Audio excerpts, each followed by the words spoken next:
ఒకప్పుడు అప్పంటే అప్పుల పాలయ్యాడంటే అప్పుల వాళ్ళు ఇంటికి వస్తున్నారంటే అప్పులు తీసుకున్నారంటే అదొక అవమానంగా భావించేవారు. కానీ మోడర్న్ ఎకానమీస్లో అప్పు no longer a bad thing. Is debt bad thing or good thing? ఇది ఒక మారల్ డైలమా కాదు, దీన్ని ఒక ఎకనామిక్ క్వశ్చన్గా చూడాలి. నీవు భవిష్యత్తు కొరకు అప్పు చేస్తున్నావా, గతంలో చేసిన ఖర్చు కొరకు అప్పు చేస్తున్నావా? ఉదాహరణకు నువ్వు ఒక ఇల్లు కడుతున్నావు, ఇల్లు కొరకు అప్పు చేస్తున్నావు, తప్పలేదు. ఒక బిడ్డ చదువు కొరకు అప్పు చేస్తున్నావు, తప్పలేదు. ఓ వ్యాపారం కొరకు అప్పు చేస్తున్నావు, తప్పలేదు. అప్పులను తీర్చడానికి అప్పులు చేస్తే నీ ఆదాయం అంతా దానికే పోతే నీ ఎకానమీ బ్యాంక్రప్ట్. అంటే మూలధన వ్యయమ, ఆదాయాన్ని పెంచే వ్యయమ, లేదా రోజువారీ ఖర్చుల కొరకు వ్యయమ.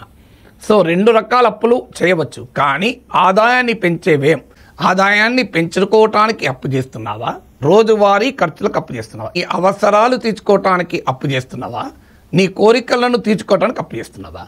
అవసరాల కొరకు అప్పు చేయడం తప్పు కాదు, కోరికల కొరకు అప్పు చేయడం ఒక పాయింట్ దాటితే మంచిది కాదు. What is the ratio of loan to your income? అంటే నీ అప్పు ఎంత, ఇన్కమ్ ఎంత. తక్కువ వడ్డీ కట్టావనుకోండి, ఇబ్బంది లేదు. అంటే వడ్డీ ఎంతకు తీసుకున్నావు అన్నది కూడా చాలా చాలా కీలకం. నీ ఆదాయానికి ఉన్న భవిష్యత్తు పొటెన్షియల్ ఎంత, నీవు దేనికి అప్పు చేస్తున్నావు అనేది. లైఫ్ స్టైల్ లోన్స్ అవాయిడ్ చేయండి. లైఫ్ స్టైల్ లోన్స్ అంటే నీకు స్కూటర్ ఉంది, నడుస్తుంది, లోన్ తీసుకొని కారు ఎందుకు తీసుకోవాలి? ఒక ఇల్లు ఉంది, బాగానే ఉంది, కానీ లోన్ తీసుకొని ఇంకో ఇల్లు ఎందుకు తీసుకోవాలి? అందువల్ల లైఫ్ స్టైల్ కోసం లేదు, నీ కెపాసిటీని మించి పెళ్లి చేయాలి, లక్షలు ఖర్చు పెట్టి 10 మంది ఏం చేశాడా పెళ్లి, ఏం ఖర్చు పెట్టాడని చెప్పడానికి పెళ్లి చేయాలి. అలాంటి లోన్లు తీసుకున్నాం అనుకోండి, చాలామంది పేదవాళ్ళు కూడా చిన్న చిన్న ఫంక్షన్కు లక్షలు ఖర్చు పెడుతున్నారు. కారణం ఏంటంటే ఇంకో నుంచి వాడు పెడుతున్నా నేను పెట్టాలని.